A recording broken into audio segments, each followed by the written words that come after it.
Selamat pagi, salam sejahtera.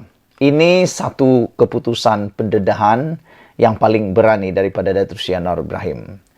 Kita tahu Datuk Seri Anwar Ibrahim baru saja menjadi Perdana Menteri. Belum sampai pun setengah tahun.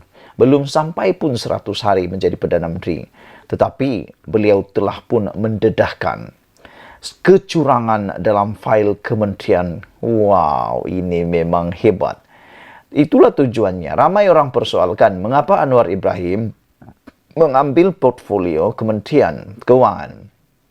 Barulah kita tahu, rupa-rupanya Anwar Ibrahim ambil portfolio Kementerian Keuangan itu supaya dia boleh lihat sendiri apa kecurangan-kecurangan, apa penyelewengan-penyelewengan, apa yang terjadi dalam Kementerian Keuangan sebelum ini. Tanpa Anwar Ibrahim, pasti kalau orang lain saya fikir mungkin ada akan disembunyi-sembunyikan. Tetapi oleh kerana Anwar sendiri menjadi Menteri Keuangan, maka inilah kehebatan dan kebaikannya. Anwar Ibrahim mengakui bahawa beliau menemui banyak kecurangan dalam fail Kementerian Keuangan. Ini kalilah. Pasti ramai orang yang terceduk, pasti ramai yang mula tidak dapat bernafas, pasti ramai yang mula tersedu-sedu, pasti ramai yang mula takut. Kerana ini akan melibatkan ramai orang. Okey. Datuk Seri Anwar Ibrahim berkata, beliau mengesan banyak kecurangan yang dianggapnya keterlaluan di Kementerian Keuangan. Perdana Menteri yang juga Menteri Keuangan berkata, kecurangan itu dilihatnya ketika menyemak fail-fail di kementerian berkenaan. Namun urusan untuk menyiasat bukan urusan saya, kata Anwar Ibrahim. Urusan saya adalah menetapkan dasar dan menegakkan prinsip ketulusan dan kebertanggungjawaban, kata Datuk Seri Anwar Ibrahim. Beliau berkata demikian ketika menghadiri majlis perjumpaan bersama Ketua-Ketua Jabatan Persekutuan Negeri Terengganu di Dewan Senat Universiti Malaysia Terengganu hari ini.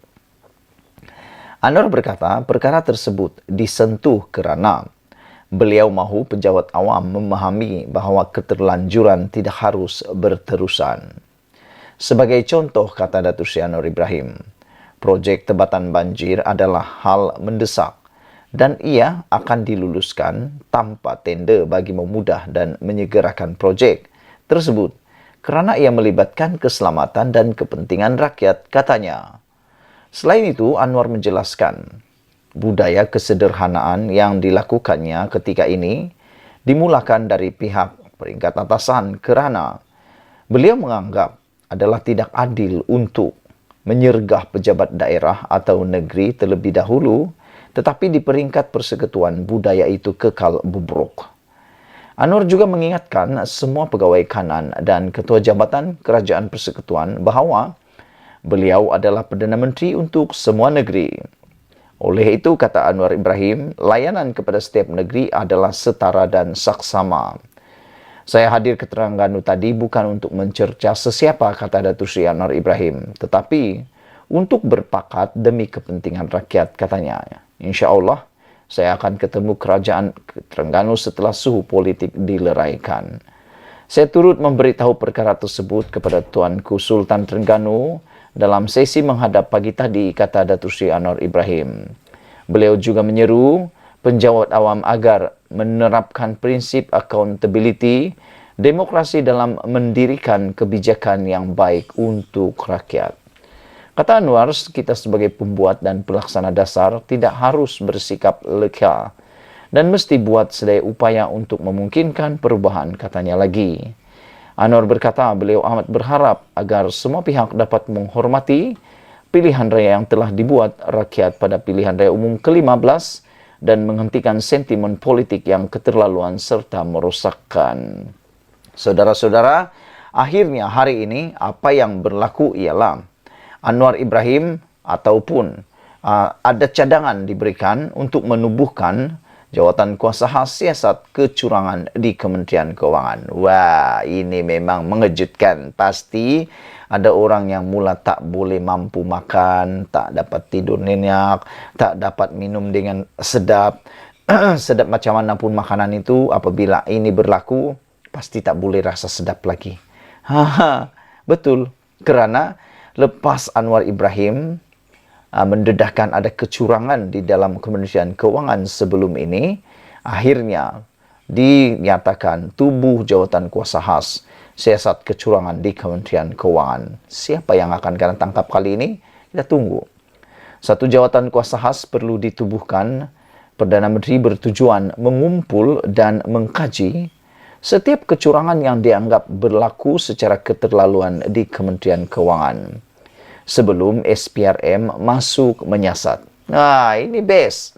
Saya pikir SPRM lebih baiklah yang masuk, karena Suruhanjaya ini biasanya, jawatan kuasa yang dibuat ini biasanya dia lebih lambat berbanding SPRM.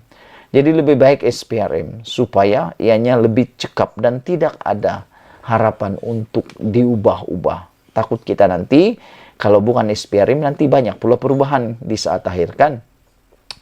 Presiden Pemerhati Rasuah Malaysia MCW Jais Abdul Karim berkata, ia kerana mengikut kenyataan Datuk Seri Anwar Ibrahim, skala salah laku di kementerian itu adalah terlalu banyak. Katanya, dengan kekangan pegawai dan jumlah kes rasuah yang meningkat juga, menyukarkan untuk SPRM menyemak dengan terperinci setiap perancangan, peruntukan, perolehan atau tender yang diluluskan oleh MOF. Oleh demikian, satu jawatan kuasa khas perlu ditubuhkan untuk membuat dapatan apa yang sedang terjadi dalam MOF dan mencari langkah untuk ketirisan ini dihentikan, kata kenyataan itu. Untuk SPRM menyerbu keseluruhan MOF, ia sudah tentu amat sukar kerana kementerian ini besar dan tindakan sedemikian seperti mencari jarum di padang rumput sahaja.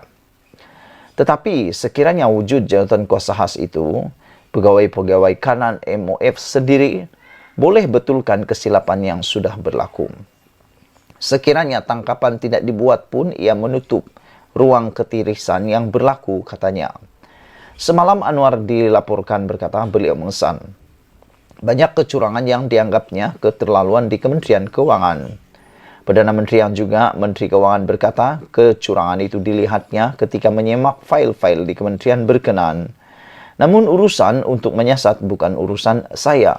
Urusan saya adalah menempatkan dasar dan menegakkan prinsip ketulusan dan kebertanggungjawaban, kata Anwar Ibrahim.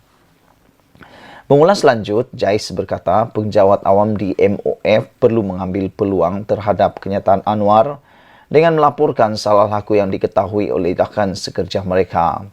Inilah masa untuk hadir ke SPRM dan membuat laporan, kerana anda pastinya tahu kegiatan yang dilakukan rakan sejawat anda.